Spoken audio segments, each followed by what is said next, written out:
Ang dami tao sa labas, men. Oo, ito lang yung safe zone natin dito. Pag lumabas tayo dito, umpisa na ng araw to, sigurado. Ayan, yun, oh. May mga bagong dating po.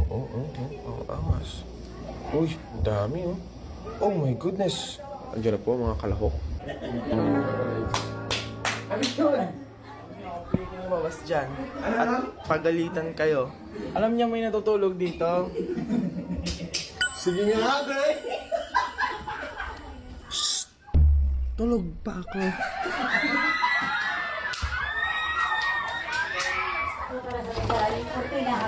Okay ang maingay tulog pa. Ito ang ingay nito eh. Nakulot na yung buko, sobrang ingay nito. Gusto mo umingay lalo yan? Isang silip lang, 1 second lang to na. Nak, tara nak. Kahit ka to nak, kahit may sakit ka nak. Pag sabi mo, bawal mag-ingay ah.